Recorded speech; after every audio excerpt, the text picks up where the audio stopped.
Entry fees കൊടുക്കാതെ ഒരു മൊണാസ്ട്രിയുടെ visual കാണാമെന്ന് വിചാരിച്ചു. അങ്ങനെ കാശ് ലാഭിക്കാൻ വേണ്ടി പോയ മൊണാസ്ട്രിയാണ് നിങ്ങളിപ്പോൾ കണ്ടുകൊണ്ടിരിക്കുന്നത്. അതിലേക്ക് വരാം. അപ്പോൾ നമ്മുടെ ഡേ 3യിലേക്ക് സ്വാഗതം. പതിവ് പോലെ തന്നെ ഹോട്ടലിൽ നിന്ന് കിട്ടുന്ന ഫ്രീ കോഫിയും ഇതെല്ലാം കൂടെ മിക്സ് ചെയ്ത് ഒരു ഊള കോഫി ഉണ്ടാക്കി. എവരുടെ പൊടിയൊക്കെ ഉണ്ടായിരുന്നു. അപ്പോൾ അത് വെച്ചൊരു ഊള കോഫി ഉണ്ടാക്കിയിട്ട് രാവിലെ നല്ല ചൂടുവെള്ളത്തിൽ കുളിച്ച് റെഡിയായി പുറത്ത് വിഷ്വലൊക്കെ ഒന്ന് എടുത്തു. അപ്പോൾ ഇത് കാണുന്ന മഞ്ഞല്ല, പുകയാണ് കേട്ടോ. പക്ഷേ -2 ഡിഗ്രി സെൽഷ്യസ് ആണ്. കൊള്ളാം, നല്ല കിള്ള തണുപ്പുണ്ട്. രാവിലെ തന്നെ ജാക്കറ്റും ഗ്ലൗസും ഒക്കെ ഇട്ട് അങ്ങോട്ട് ഇറങ്ങി. ആഹാ, സെറ്റ്. ഇന്ന് നമുക്ക് നാഷണൽ മ്യൂസിയം കാണാം എന്നാണ് പറഞ്ഞേക്കുന്നത്. അപ്പോൾ നാഷണൽ മ്യൂസിയത്തിലേക്കുള്ള യാത്രയാണ് കാണുന്നത്. പോണ വഴി എന്ന് പറഞ്ഞാൽ ഇന്നലെയും മിനിങ്ങാന്നും കണ്ട അതേ വിഷ്വലുകൾ തന്നെയാണ് ഇന്നും കാണുന്നത്. ഒരേ സ്ഥലമാണ്, ഒരേ മലഞ്ചെരിവും നഗര കാഴ്ചകളും ഒക്കെയാണ്. അപ്പോൾ അതുകൊണ്ട് ഞാൻ റിപ്പീറ്റ് അടിക്കുന്നില്ല, നേരെ മ്യൂസിയത്തിലേക്ക് എത്തി. അപ്പോൾ മ്യൂസിയത്തിനെ കുറിച്ച് പറയാനാണെങ്കിൽ ഇവിടെ എൻട്രി ഫീസ് ഉണ്ട് കേട്ടോ. 500 രൂപ എൻട്രി ഫീ ഉള്ള ഒരു മ്യൂസിയമാണ്. 500 രൂപയ്ക്ക് വർത്താണോ എന്ന് ചോദിച്ചാൽ അറിയില്ല, പോയി കണ്ടു നോക്കണം. അപ്പോൾ കണ്ടംപററി ആർട്ട് എക്സിബിഷൻ എന്ന് പറഞ്ഞിട്ടൊരു സംഭവം ലെഫ്റ്റിലേക്ക് ആരോ ഇട്ടേക്കുന്നുണ്ട്. അപ്പോൾ അവിടെയും എൻട്രി ഫീസ് ഇതിൻ്റെ കൂടെ ഉള്ളതാണ്. കണ്ടംപററി ആർട്ട് നമുക്ക് വലിയ താല്പര്യം ഉണ്ടാകുമെന്ന് അറിയില്ല, എന്തായാലും പോയി നോക്കാമെന്നുള്ള ഒരു ആറ്റിറ്റ്യൂഡിൽ അങ്ങനെ നടന്നു. നല്ല തണുത്ത കാറ്റടിക്കുന്നുണ്ട്, കാര്യം ഇതൊരു കുന്നിൻ്റെ ചരിവാണ്.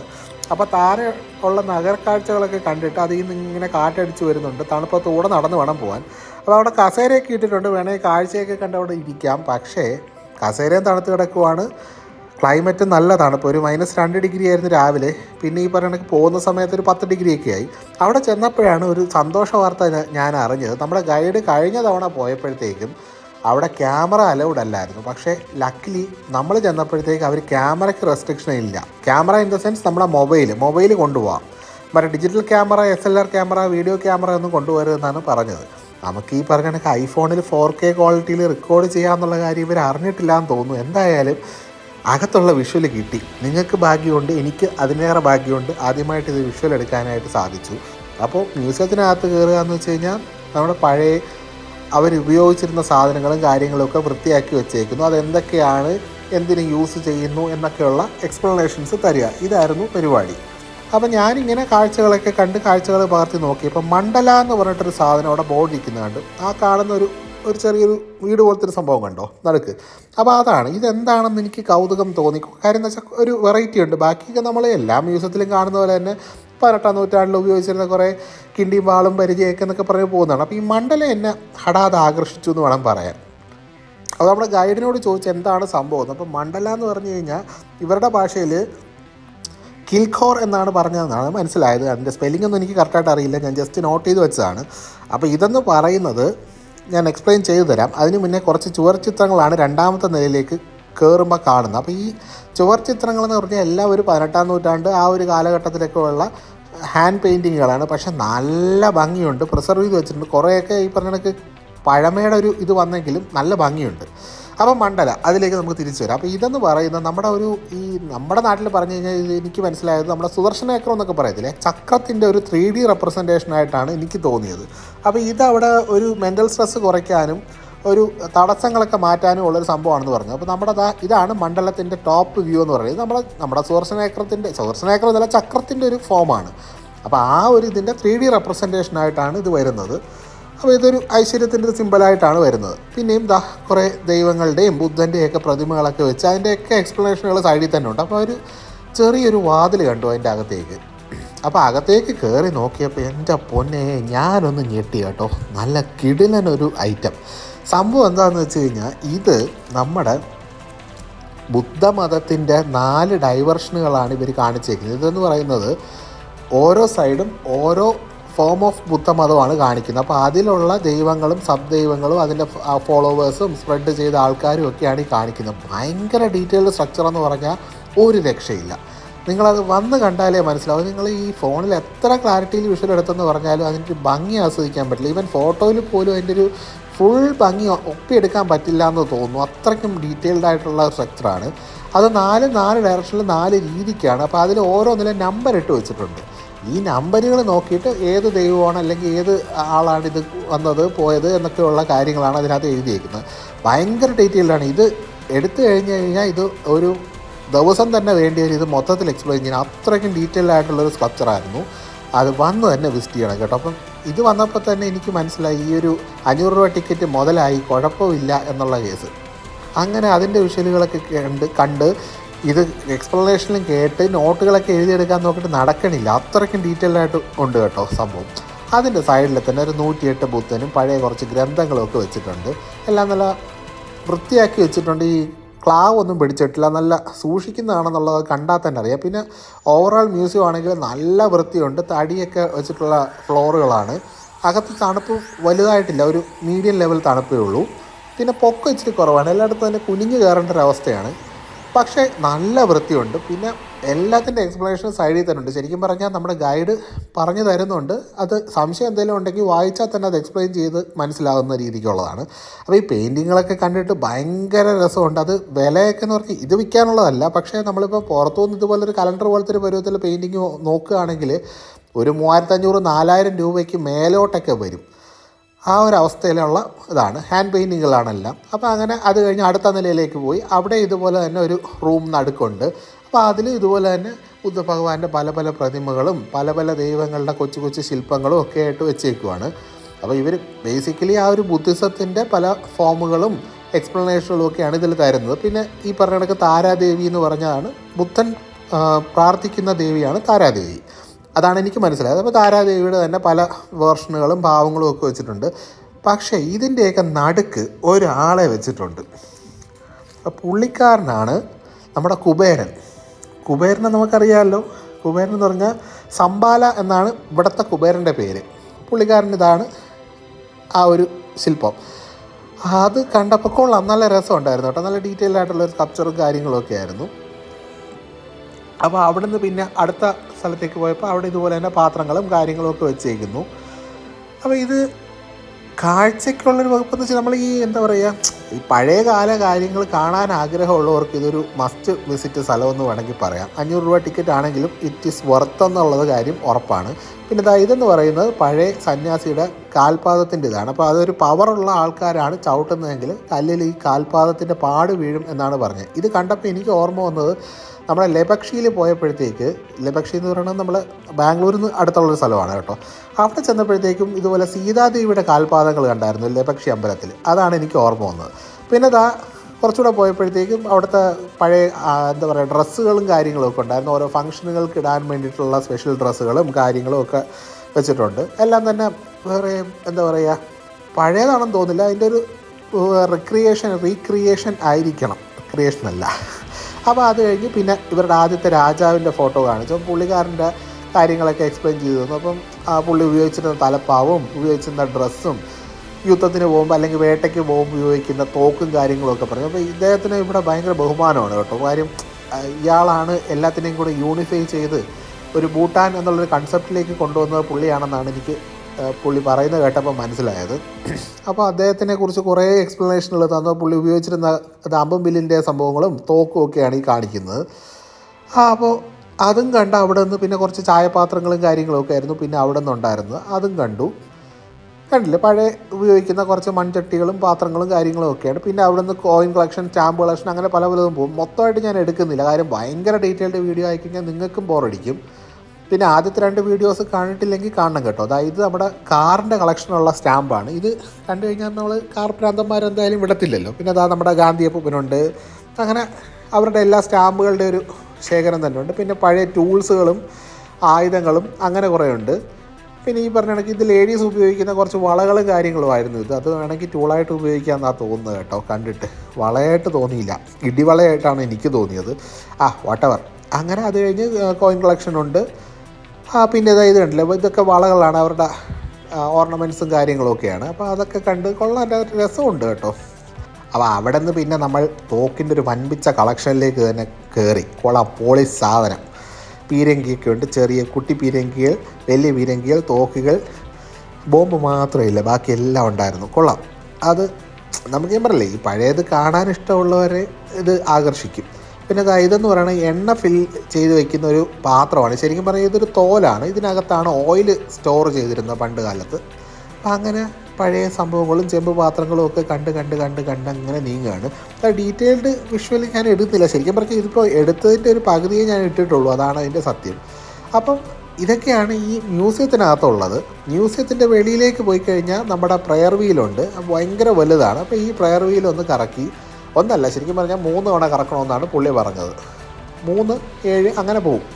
അപ്പോൾ അങ്ങനെ 3 തവണ ഇതും കറക്കി പ്രാർത്ഥനയൊക്കെ കഴിഞ്ഞ് പുറത്തേക്ക് ഇറങ്ങി. ഭയങ്കര മനോഹരം. അതിൻ്റെ പുറത്തെ വിഷ്വലുകൾ അതിനേക്കാളും മനോഹരം. ആ താഴെയുള്ള താഴ്വരയും കാര്യങ്ങളുമൊക്കെ കണ്ട് നമ്മുടെ എയർപോർട്ടിൻ്റെ ഒരു ദൂരക്കാഴ്ചയും കാണാം. അങ്ങ് കാണുന്നതാണ് എയർപോർട്ട്. എയർപോർട്ടിൻ്റെ വിഷ്വൽ ഇന്ന് ഇല്ല, നാളെ എടുക്കത്തുള്ളൂ എന്ന് പുള്ളിക്കാരൻ പറഞ്ഞു. ശരി, ആയിക്കോട്ടെ, നമുക്ക് വെയിറ്റ് ചെയ്യാം. നാളെ കഴിഞ്ഞ് കഴിഞ്ഞാൽ പിന്നെ തിരിച്ചു പോകണം. അപ്പോൾ നാളെ ഒരു എപ്പിസോഡും കൂടെ വരാനുണ്ട് നമുക്ക്. അപ്പോൾ ഇതാ എയർപോർട്ടിൻ്റെ വ്യൂ ഇതാണ്. ഇതിനേക്കാളും നല്ല അടുത്ത് കാണാൻ പറ്റും എന്നാണ് പുള്ളിക്കാരൻ പറഞ്ഞത്. നമുക്ക് നോക്കാം എന്താണ് അവസ്ഥ എന്നുള്ളത്. നമുക്ക് പിന്നെ സമയമുണ്ടല്ലോ. നമ്മൾ ഫുൾ കാര്യങ്ങൾ മാറ്റി നിർത്തി വെക്കേഷൻ മോഡിൽ വന്നതാണ്. അതുകൊണ്ട് തന്നെ സമാധാനം, അതാണ് നമുക്ക് പ്രധാനം. അങ്ങനെ സന്തോഷവും സമാധാനമായിട്ട് വിഷ്വലുകളൊക്കെ കണ്ട്. ഇപ്പോഴും തണുപ്പുണ്ട് കേട്ടോ. ഉച്ച സമയം ആവാറായി, ഒരു 11 മണി പോലെ കഴിഞ്ഞു. പക്ഷേ നല്ല തണുപ്പുണ്ട്. ഒരു 10-12 ഡിഗ്രിയിലോട്ടൊക്കെ എത്തിയിട്ടുണ്ട് ഇപ്പോൾ. അപ്പം പിന്നെ ഏതൊരു ഫോട്ടോ പോയിൻ്റ് കണ്ടാലും നമ്മൾ ഫോട്ടോ എടുക്കാൻ വേണ്ടി നിൽക്കുമല്ലോ. അങ്ങനെ നമ്മുടെ വീട്ടുകാരൊക്കെ ഫോട്ടോ എടുത്ത് അങ്ങനെ നിൽക്കുവാണ്. അവിടെ നിന്ന് നടന്നു. അപ്പോൾ ഏതാണ്ട് ഒരു കട സൗണ്ട് കേട്ടു. നോക്കിയപ്പോൾ ഒരു ഹെലികോപ്റ്റർ പോകുന്നുണ്ട്. ഈ ഫോണിൽ നമ്മുടെ ഐഫോൺ ആയതുകൊണ്ട് തന്നെ വലിയ സൂമൊന്നും ഇല്ല. വല്ല S23 എടുത്താൽ മതിയായിരുന്നു. അതായിരുന്നെങ്കിൽ നല്ല അടിപൊളിയായിട്ട് സൂം ചെയ്ത് ഹെലികോപ്റ്ററിനകത്ത് ആരിരിക്കണമെന്ന് വരെ കാണാമായിരുന്നു. ഇതിപ്പോൾ ഒരു മിന്നായം പോലെ ഒരു കൊച്ചു പൊട്ട് പോലെ ഹെലികോപ്റ്റർ അങ്ങോട്ട് പോയി. പിന്നെ ഞാൻ നേരത്തെ പറഞ്ഞില്ലായിരുന്നു ഒരു ആർട്ടിൻ്റെ മ്യൂസിയം ഉണ്ടെന്ന് പറഞ്ഞത്. അപ്പോൾ അങ്ങോട്ടേക്ക് കയറാമെന്ന് പറഞ്ഞു. അങ്ങനെ വലിയ താല്പര്യം തോന്നിയില്ല. എങ്കിലും ഓക്കെ ഫൈൻ, ടിക്കറ്റ് എടുത്തതല്ലേ, കയറിയേക്കാമെന്നും പറഞ്ഞ് അങ്ങനെ കൽപ്പടവുകളേറി. കൽപ്പടവ് കൊള്ളാം കേട്ടോ, നല്ല രസമുണ്ട്. ആ ഒരു ടെക്സ്ചറും പാറ്റേണും ഒക്കെ നല്ല രസമുണ്ട്. അവരുടെ ട്രഡീഷണൽ രീതിയാണെന്ന് തോന്നുന്നു. അകത്ത് കയറിയപ്പോൾ കുറേ മാസ്കുകൾ വെച്ചേക്കുന്നത്. അതായത് ഇവരുടെ ഒരു ഷോ ഉണ്ട്. ഓരോ 5 മിനിറ്റ് കൂടുമ്പോഴും ഇതെന്താണ്, ഏതൊക്കെ മാസ്കുകളാണെന്ന് എക്സ്പ്ലെയിൻ ചെയ്യുന്നൊരു ഷോ ഉണ്ട്. അപ്പോൾ അതവിടെ ഇരുന്ന് കാണാം. എന്നിട്ട് ഓരോന്നിൻ്റെയും ഫോട്ടോസും വിഷ്വലും ഒക്കെ എടുത്ത് പോവാം. അപ്പോൾ ഇവിടെയും ക്യാമറ അലൗഡാണ്, വേറെ കുഴപ്പമൊന്നുമില്ല. എല്ലായിടത്തും തന്നെ സെക്യൂരിറ്റിക്ക് ആളും കാര്യങ്ങളൊക്കെ ഉണ്ട്. ഇനി ഇവിടുത്തെ പഴയ പാത്രങ്ങളും അങ്ങനത്തെ കുറച്ച് സംഭവങ്ങളൊക്കെ കണ്ട് നമുക്കിങ്ങനെ ഓരോ മുറിയിലും ഓരോന്ന് വെച്ചേക്കുകയാണ്. നമ്മുടെ ലക്കി സിമ്പൽ ഞാൻ നേരത്തെ കഴിഞ്ഞ വീഡിയോയിൽ പറഞ്ഞിട്ടുണ്ട്, അതൊക്കെ ഇവിടെ വെച്ചിട്ടുണ്ട്. അപ്പോൾ കഴിഞ്ഞ വീഡിയോ കാണാത്തവരൊന്ന് സബ്സ്ക്രൈബ് ചെയ്യണം കേട്ടോ. എല്ലാം ഒന്ന് കണ്ടാൽ നമുക്ക് നല്ലതായിരുന്നു. നിങ്ങളെപ്പോലുള്ളവരുടെ സപ്പോർട്ടാണ് നമുക്ക് അടുത്തൊരു വീഡിയോ ചെയ്യാനുള്ളൊരു പ്രേരണ. പിന്നെ ദാ ഈ പുള്ളിക്കാരൻ്റെ കുറച്ച് ആർട്ട് വർക്കുകളാണ് ഇതിനകത്ത് കാണിച്ചേക്കുന്നത്. പുള്ളി വരച്ച ചിത്രങ്ങളാണ്. അപ്പോൾ ഇതൊക്കെ നല്ല ഭംഗിയുണ്ട്, നല്ല പെർഫെക്ഷനും കാര്യങ്ങളും ഉണ്ട്. ബുദ്ധൻ്റെയും താരാദേവിയുടെയും ഒക്കെ ഫോട്ടോസും കാര്യങ്ങളും ഒക്കെയാണ് ഉള്ളത്. അപ്പോൾ ജസ്റ്റ് വാങ്ങിക്കാം എന്നും പറഞ്ഞ് നോക്കിയപ്പോൾ അതിൻ്റെ ഡോളർ കണക്കിനാണ് കാശ് പോയിക്കുന്നത്. $3000, $3500. $3500 തന്നെ നമ്മളെ കൊണ്ട് അഫോർഡ് ചെയ്യാൻ പാടാണ്. പിന്നെ അത് എടുക്കുന്ന എഫേർട്ടും അതുപോലെയാണ് കേട്ടോ. അത്രയ്ക്കും ഡീറ്റെയിൽഡ് സാധനങ്ങളും ക്വാളിറ്റി സാധനങ്ങളും ഒക്കെ ആകുമ്പം കോസ്റ്റ് കൂടും. അപ്പോൾ എന്തായാലും വാങ്ങിക്കുന്ന കാര്യം നടക്കില്ല എന്ന് ഉറപ്പായി. അപ്പോൾ അങ്ങനെ നമ്മുടെ ടൈഗർ നെസ്റ്റ് മൊണാസ്ട്രി എന്ന് പറഞ്ഞൊരു സംഭവം നമുക്ക് പോകാൻ പറ്റിയില്ല. കാര്യം അത് ഒരു ദിവസം പോകാനും വരാനും തന്നെ എടുക്കും. അതിൻ്റെ ഒരു സ്കെയിൽ മോഡലാണ് ഈ വെച്ചേക്കുന്നത്. ഇതാണ് ടൈഗർ നെസ്റ്റ് മൊണാസ്ട്രി. അപ്പോൾ ഈ മൊണാസ്ട്രിക്ക് അകത്തുള്ള വിഷ്വലുകളെല്ലാം തന്നെ നമുക്ക് വേറൊരു മൊണാസ്ട്രിയിൽ പോയാൽ കിട്ടും എന്നും പറഞ്ഞിട്ടാണ് ഞങ്ങൾ ഈ മൊണാസ്ട്രിയിൽ കൊണ്ടുപോയത്. അപ്പോൾ ഇവിടെ എൻട്രി ഫീസ് ഇല്ല, അടുത്ത് തന്നെയാണ്. അപ്പോൾ ടൈഗർ നെസ്റ്റിൽ പോകണമെന്നുണ്ടെങ്കിൽ ഒരു ദിവസം പോകുന്നതുകൊണ്ട് ഞങ്ങൾ പറഞ്ഞു വേണ്ട, കുഴപ്പമില്ല, കാര്യം അത് വെച്ചിട്ടൊരു 3-4 വേറെ സ്ഥലങ്ങൾ കവർ ചെയ്യാം. അങ്ങനെ ഈ ഒരു മൊണാസ്ട്രിയിലേക്ക് പോയി. അപ്പോൾ ഇവിടെ എന്ന് വെച്ച് കഴിഞ്ഞാൽ എല്ലാ മൊണാസ്ട്രിയിലും ഓൾമോസ്റ്റ് സെയിം കാര്യങ്ങളായിരിക്കും. അതായത് ബുദ്ധൻ്റെ ലൈഫിനെ കുറിച്ചുള്ള പല പല ഫോമുകളുടെ റെപ്രസെൻറ്റേഷൻ അതായിരിക്കും ഈ മൊണാസ്ട്രികളിലെല്ലാം ഉണ്ടാകുന്നത്. പിന്നെ കുറേ പ്രെയർ വീലുകളും കാര്യങ്ങളും കാണും, പ്രാർത്ഥിക്കാനുള്ള സ്ഥലങ്ങളും. പിന്നെ ഇതിൻ്റെ മുകളിൽ അവർ താമസിക്കുന്ന, ഈ മൊണാസ്ട്രിയിൽ താമസിക്കുന്ന ആൾക്കാരുടെ വീടും കാര്യങ്ങളൊക്കെയാണ് ഈ മുകളിലത്തെ നിലകളിലുള്ളത്. അപ്പോൾ ബേസിക്കലി ഇത് തന്നെയായിരിക്കും മറ്റേതിലും ഉള്ളത്. നമ്മൾ നടന്ന് ട്രക്ക് ചെയ്തൊക്കെ പോകണം എന്നാണ് പുള്ളി പറഞ്ഞത്. അപ്പോൾ വേണ്ട, കുഴപ്പമില്ല, ഇത് വെച്ച് നമുക്ക് തൽക്കാലം അഡ്ജസ്റ്റ് ചെയ്യാം, നമുക്ക് ആ വിഷ്വൽ കറക്റ്റായിട്ട് കിട്ടും. അങ്ങനെ ഓസിന് മൊണാസ്ട്രിയുടെ അകത്തുള്ള വിഷ്വലുകൾ പൊക്കിയതാണ് ഈ കാണുന്നത്. അപ്പോൾ ഇവിടെ ക്യാമറ ഇവിടെ അലൗഡാണ്. അപ്പുറത്ത് നമ്മൾ അവരുടെ മെയിൻ സ്ഥലത്ത് പോയിട്ട് നമുക്ക് ക്യാമറ എടുത്തുകൂടാ, അമ്പലത്തിനകത്തും ക്യാമറ യൂസ് ചെയ്തുകൂടാന്ന് പറഞ്ഞു. അപ്പോൾ അതുകൊണ്ട് ഈ ഒരു സ്ഥലത്തിൻ്റെ വിഷ്വലൊക്കെ എടുത്ത് കാര്യങ്ങളൊക്കെ കണ്ട് അങ്ങനെ നടക്കുമായിരുന്നു. കൊള്ളാം, മൊണാസ്ട്രികളും നല്ലൊരു ശാന്തതയും കാര്യങ്ങളൊക്കെ ഉണ്ട്, നല്ല രസമുണ്ട്. നമ്മൾ അങ്ങനൊരു സ്ഥലത്ത് പോയി കഴിഞ്ഞാൽ പോകണം എന്നുള്ളതാണ്. അപ്പോൾ അവിടെ നിന്ന് പിന്നെ ഞങ്ങൾ പോയത് ഒരു അമ്പലത്തിലേക്കാണ്. ഒരു ലോക്കൽ അമ്പലം ഉണ്ടെന്ന് പറഞ്ഞിട്ട് ഞങ്ങൾ അങ്ങോട്ട് പോയി. അവിടെയും പ്രെയർ വീലുണ്ട്. അമ്പലം പക്ഷെ നല്ല പഴക്കമുള്ള അമ്പലമായിരുന്നു. അകത്ത് ചെന്ന് ഈ പറഞ്ഞ കണക്ക് ഇപ്പോഴത്തെ ബുദ്ധ, ഫ്യൂച്ചർ ബുദ്ധ, അങ്ങനെ പല ഫോമുകളുണ്ട്. അപ്പോൾ ഇതെല്ലാം കണ്ട് നമ്മുടെ സിംപ്ലി ഭൂട്ടാനിൽ പറഞ്ഞ ഒരു കുറേ പടികളും കാര്യങ്ങളൊക്കെ ഉണ്ടെന്ന് പറഞ്ഞിട്ടില്ലേ, സ്റ്റെയർ കേസ് ആണ് അത് ഇതാണെന്നൊക്കെ പറഞ്ഞുള്ളൂ. അപ്പം ഈ പറഞ്ഞ സാധനങ്ങളെല്ലാം ഈ അമ്പലത്തിനകത്തുണ്ടായിരുന്നു കേട്ടോ. ഈ ചുറ്റും പ്രെയർ വീലുണ്ട്. അപ്പോൾ ഇത് പണ്ട് കാലത്ത് ഇവിടെ വസൂരി പോലത്തെ ഒരു അസുഖം വന്നപ്പോഴത്തേക്ക് അത് ചികിത്സിക്കാനായിട്ട് ഇന്ത്യയിൽ നിന്നൊരു സന്യാസിയെ വിളിച്ചു വരുത്തി. അപ്പോൾ പുള്ളി ഇവിടെ വന്ന് ശരിയാക്കിയിട്ട് ബുദ്ധമതം സ്പ്രെഡ് ചെയ്യണമെന്നായിരുന്നു പുള്ളിയുടെ കണ്ടീഷൻ. അങ്ങനെയാണ് ഇവിടെ ബുദ്ധമതം വരുന്നത്. അപ്പോൾ പുള്ളി സ്ഥാപിച്ച അമ്പലമാണ് ഈ പറഞ്ഞ അമ്പലം. അപ്പോൾ ഈ കണ്ടില്ലേ മുകളിൽ കണ്ട ഒരു ഒരു റൂമെന്ന് പറയാം, അവിടെയാണ് അന്ന് ഈ ആൾക്കാരെ ചികിത്സിക്കാനായിട്ട് ഇട്ടിരുന്നത്. അപ്പോൾ ഈ ഒരു കല്ല് എന്ന് പറയുന്നത് ഇവിടെ നമ്മൾ ഓഫറിങ്സ് വെക്കുന്നതെന്ന് വെച്ചാൽ ഇതൊരു ആമയുടെ തല പോലത്തെ ഒരു കല്ലാണെന്നാണ് അവർ പറഞ്ഞത്. നമ്മൾ കുറച്ചുകൂടെ ദൂരെ നിന്ന് നോക്കുമ്പോൾ അത് കറക്റ്റായിട്ട് വരും. അപ്പോൾ ആ ഒരു ഇതെന്ന് പറയുന്ന ഒരു ഡെമോണാണ്, അല്ലെങ്കിൽ ഒരു മോൺസ്റ്ററാണ്. പുള്ളിക്കാരൻ വന്ന് ഇതിനെ കീഴടക്കി എന്നുള്ളത് റെപ്രസെൻറ്റ് ചെയ്താണ് ഇവിടെ വെച്ചേക്കുന്നത്. അപ്പോൾ അതിന് വേണ്ടിയിട്ടുള്ള ഓഫറിങ്സും കാര്യങ്ങളൊക്കെയാണ് ഇവിടെ വെച്ചേക്കുന്നത്. അപ്പോൾ ഈ ഒരു അമ്പലം കൊള്ളാം കേട്ടോ. സംഭവം എന്ന് വെച്ചാൽ നമുക്ക് ഭയങ്കര ശാന്തതയുണ്ട് എന്നുള്ള ഒരു കാര്യം. പിന്നത്തെ കാര്യം എന്ന് വെച്ച് കഴിഞ്ഞാൽ ആ കറക്റ്റ് പഴയ ട്രഡീഷണൽ അമ്പലം എങ്ങനെയാണോ അത് നമുക്ക് കറക്റ്റായിട്ട് വിഷ്വലൈസ് ചെയ്യാൻ പറ്റി. പക്ഷേ അകത്ത് ക്യാമറ അലൗഡ് അല്ല, അതുകൊണ്ട് തന്നെ ആ വിഷ്വൽ എനിക്ക് എടുക്കാൻ സാധിച്ചില്ല. അപ്പോൾ അത് നിങ്ങൾ വരുമ്പോൾ അത് എക്സ്പീരിയൻസ് ചെയ്യാമെന്നേ എനിക്കിപ്പോൾ പറയാൻ പറ്റൂ. ശരിക്കും പറഞ്ഞാൽ എൻ്റെ ഉദ്ദേശം നിങ്ങൾ വരാത്തവർക്ക് ഒരു ഭൂട്ടാൻ കാണാനുള്ള ഭാഗ്യം കിട്ടുക എന്നുള്ളതാണ് ഈ വീഡിയോ എടുക്കുന്നതിലൂടെ ഞാൻ ഉദ്ദേശിച്ചത്. പക്ഷേ അത് ഈ ഒരു കാര്യത്തിൽ എനിക്ക് സാധിച്ചില്ല. ഐ ആം ദ സോറി എളിയ, ഐ ആം ദ സോറി. പോട്ടെ, സാരമില്ല. അപ്പോൾ അങ്ങനെ അമ്പലത്തിന് ചുറ്റും നടന്നു. ഇതാണ് അമ്പലം. കൊള്ളാം കേട്ടോ. ഇതിൻ്റെ ഏറ്റവും മോള് വരെ ഞങ്ങൾക്ക് കയറാൻ പറ്റി. ഭയങ്കര നാരോ സ്റ്റെപ്പുകളും കാര്യങ്ങളുമാണ്. അപ്പോൾ അതിൽ കൂടെ കയറി പോകാമെന്ന് വെച്ചാൽ കുറച്ച് ടാസ്ക്കാണ്. എനിക്കെന്ന് പറഞ്ഞാൽ നല്ല തടിയൊക്കെ ഉണ്ട്, എങ്കിലും ഞാൻ വലിഞ്ഞ് കയറി കേട്ടോ. എല്ലാം കണ്ട് സമാധാനമായി എന്നുള്ളൊരു തൃപ്തിയോടെ അടുത്ത സ്ഥലത്തേക്ക് പോകാമെന്നും പറഞ്ഞു. അങ്ങനെ വഴി എന്ന് പറഞ്ഞാൽ ചെറിയ റോഡ് ആണ്, പക്ഷേ ഫുള്ളി ടാറിട്ട റോഡാണ്. സൈഡിൽ ഈ പറഞ്ഞ കണക്ക് പാടങ്ങളും കാര്യങ്ങളും ഒക്കെ ഉഴുതിട്ടേക്കുവാണ്. അപ്പോൾ അതൊക്കെ കണ്ട് നമ്മളങ്ങനെ യാത്ര തുടരണം. അപ്പോൾ കഴിക്കാനുള്ള സമയമായി വരുന്നു.